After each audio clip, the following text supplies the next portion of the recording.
누가복음 4장부터 하나님의 나라가 이 땅에 어떻게 시작되어지는지를 말해주고 있는데요.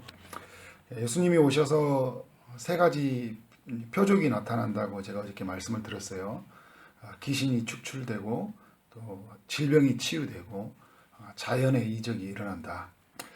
예수님이 이 땅에 오신 메시아로서 그로 말미암아 모든 비료 세계가 회복이 된다는 것을 알려주는 거예요. 그러니까 죄로 파괴된 이 비료 세계가 하나님의 그 아들로 말미암아 치유가 된다는 것인데요.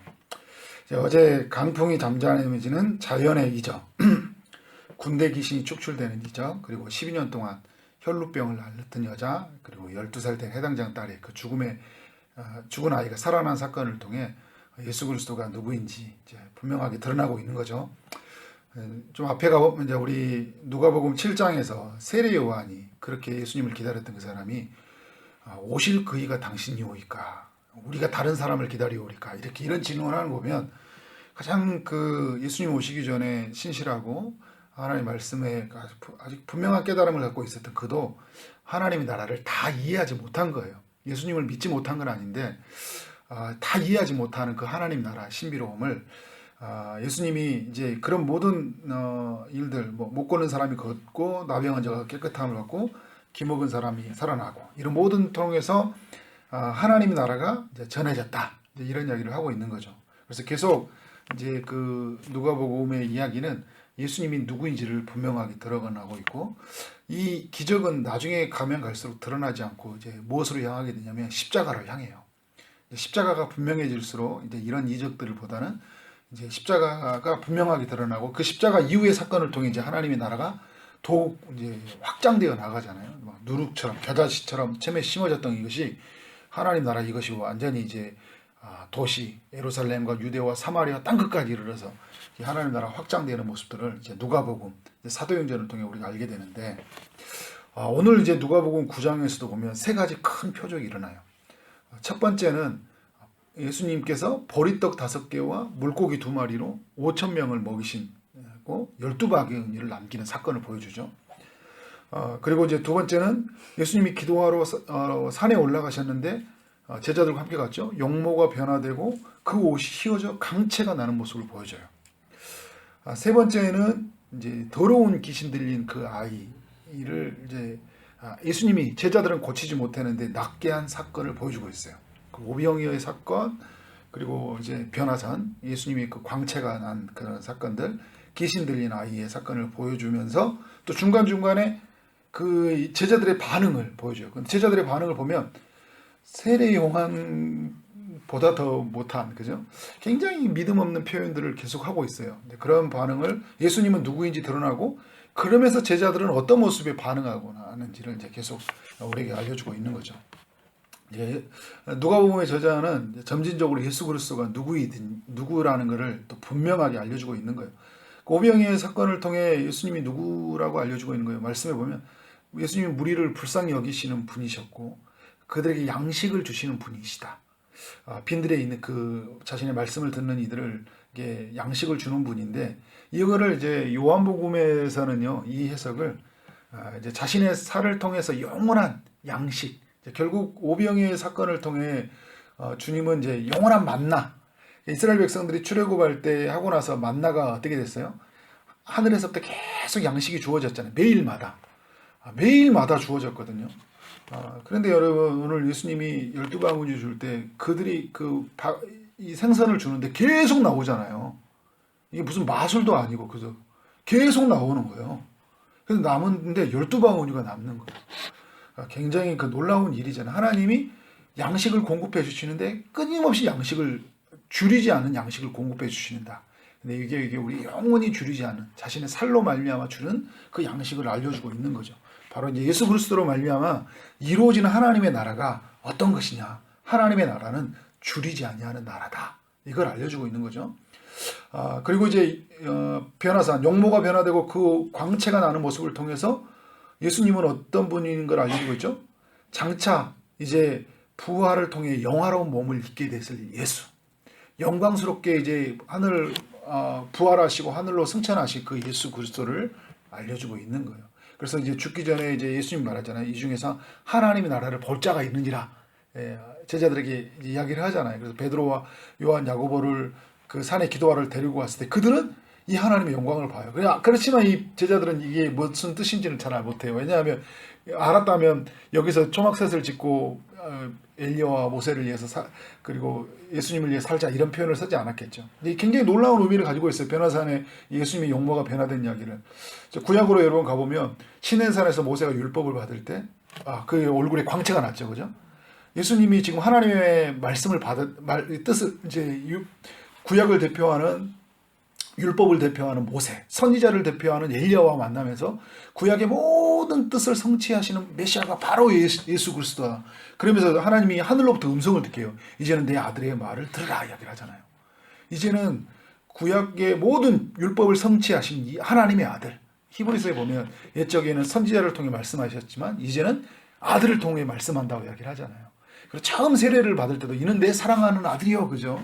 예수님이 이제 그의 말을 들으라 했던 것처럼 이제 부활한 이 예수의 말을 듣고 나가는 모든 교회, 모든 성도의 삶이 되어진다. 이게 바로 하나님의 나라는 어떤 것이냐. 이제 우리는 그 하나님의 아들이 우리로 통치하고 그 아들의 말을 듣고 살아가는 삶. 그런 세상이 도래했다.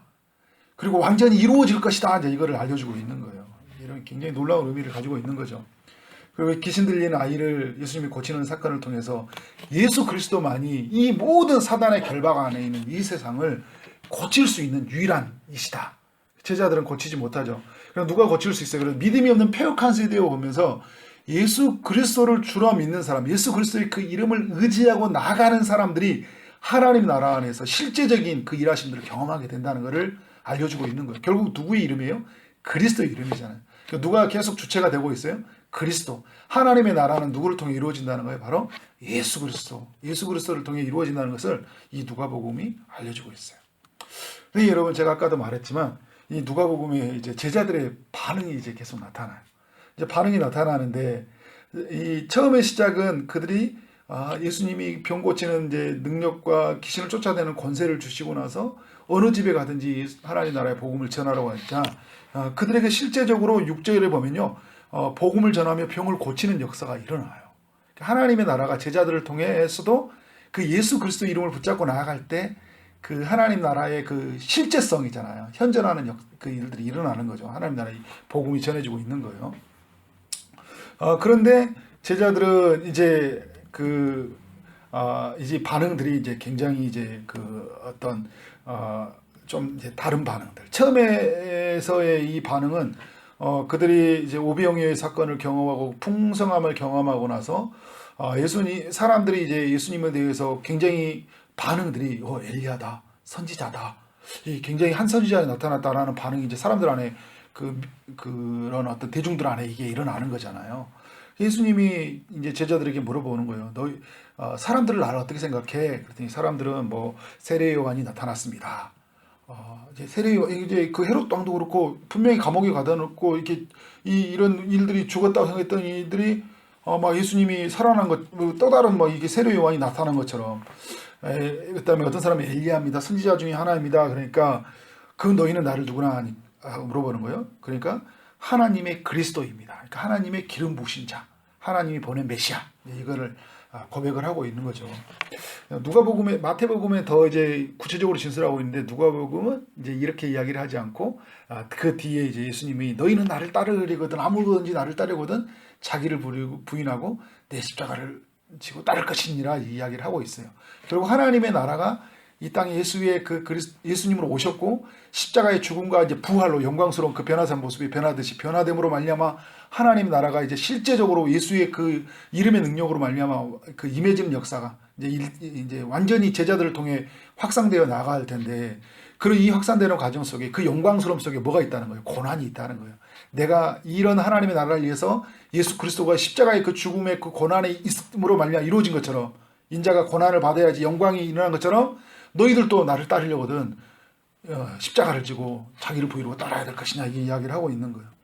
이제 그 누가복음에는 나는 못하게도 이런 이야기는 나오진 않고 있지만 그러나 여러분 이 나중에 이 변화산의 이야기를 통해 보면 그들은 완전히 이 세상을, 지금 예수님의 이야기를 이해하지 못하고 있다는 걸 이야기하고 있는 거예요. 왜? 그걸 알았다면, 이 영광스러운 주님이 이제 다시 임할 세상을 봤다면 우리가 초막셋을 짓고 이곳에다가 하나는 모세를 위하여 엘리야를 위하여 주를 위하여 살자 이런 이야기를 하지 않았겠죠. 이 땅에 왕국을 세우려고 하지 않았다는 거예요.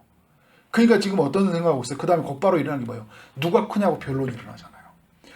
그러니까 이제 뭐예요? 여기서 세어나면 이제 주님의 우편에 좌편에 앉을 생각을 갖고 있는 거예요. 다른 성경과 비교해보면. 그러니까 그들은 완전히 하나님의 나라가 이게 생각을 전혀 생각하지 못해요. 그 이후에 이제 그 마지막에 있었던 이야기가 어떤 이야기예요? 오늘 이제 마지막에 보면 어떤 사람이 예수님을 따라가려고 하니까 이제 그 어디로 가든지 나를 따라가겠습니다. 이제 주님을 따라가겠습니다 하니까 주님이 이제 나를 따라가면 정말 나를 따라가면 너희 머리 들 곳도 없을 것인데, 왜냐하면 예수님은 어떤 표현을 쓰고 있어요? 공중에 새도 집이 있고 인자도 다 굴인데 여우도 굴이 있는데 인자는 머리 들 곳이 없어. 그러니까 지금 사람들은 지금 하나님의 나라가 굉장히 큰 왕국을 건설할 줄 알았더니 갑자기 다른 이야기 하고 있는 거예요. 나 따라오면 잠잘 데도 없어 이런 이야기를 하고 있는 거잖아요. 그래서 나 따라올 거니 이러는 거죠. 이제 제자도에 대한 질문을 던지고 있는 거예요. 그러니까 이제 다른 사람이 주님 저 이제 먼저 가서 아버지 장사하도록 도와주셨어요. 이렇게 해주세요. 그러니까 그 사람들은 죽은 자들은 죽은 자들로 장사하게 하고 하나님 너희는 하나님의 나라를 전파해 이야기를 하고 있는 거예요. 그러니까 제자들을 함께 따라가는 이들은 지금 이 하나님의 나라가 어떻게 이루어진지를 전혀 알지 못하는 거예요. 이 하나님의 나라가 얼마나 영광스러운 건지, 하나님의 나라가 이 세상이 그 어떤 것보다 존귀하고 가치 있고 그것이 얼마나 우리에게 영광스럽다는 것을 알지 못하는 거예요. 내가 세상에 붙잡고 하나님의 나라는 또 붙잡고 들어갈 만큼 그렇게 하나님의 나라가 하찮지 않다는 거예요. 그 전부를 포기하고 하나님 나라를 선택할 만큼 하나님 나라는 어마어마하다는 거예요. 그래서 마태복음의 13장에는 뭐예요? 천국은 감추인 보화를 발견한 것 같다는 이야기잖아요. 이걸 발견하는데 뭘 이걸 붙잡고 갈 수 있냐는 건 노라는 거잖아요. 그죠? 가족을 버리라는 의미가 아니에요. 하나님의 나라가 얼마나 우리의 삶에 가치 있고 의미 있다는 것을 알려주고 있는 거예요. 그러니까 이제 손에 장기를 잡고 뒤를 돌아보는 자는 하나님 나라에 합당하지 않느니라. 우리가 여러분 하나님의 나라가 왔다, 하나님의 나라를 경험했다 이야기하면서, 하나님의 나라 반대는 무슨 말일까요? 세상 나라죠. 또 무슨 말일까요? 세상 나라를 붙잡고 있는 사단의 나라잖아요. 그러니까 하나님의 나라를 알고 있다고 하면서 경험하고 있다. 예수님이 실제적으로 이 임한 사건을 우리가 보고 경험하면서도 불구하고 다른 거를 붙잡고 있다는 것은 그건 어울리지 않다는 거잖아요. 그죠? 하나님은 그걸 원하지 않는 거고 또 그것은 마땅하지 않는 것이고, 오늘 이 누가복음이 우리에게 질문하고 있는 거예요. 여러분은 어떻게 살아가고 싶습니까? 이 하나님의 나라가 우리에게 실제적으로 우리 예수로 말미암아 임했잖아요. 우리 가운데 이루어지고 있거든요. 예수님이 재림하시면 하나님의 나라는 완성이 되어져요. 그 완성이 되어지는 동안 우리는 주님을 따라가야 돼요. 그런데 그 따라감이 어떤 따라감이에요? 나를 부인하고 내 십자가를 지고 따라가는 따라감이에요. 이 땅에 왕국을 세워가는 그 하나님의 나라가 아니라 하나님이 세우시고자 하는 하나님의 의와 희락과 화평으로 세워져가는 하나님의 나라. 그래서 여러분 우리 모두는 내 생각을 철저하게 내려놓고 예수의 생각에 가득 차서 그 하나님 나라가 우리 가운데 이루어지도록 우리를 부인하고 철저하게 오직 십자가만 지고 살아가는 여러분 삶 되어지기를 주님의 이름으로 축원합니다. 아멘.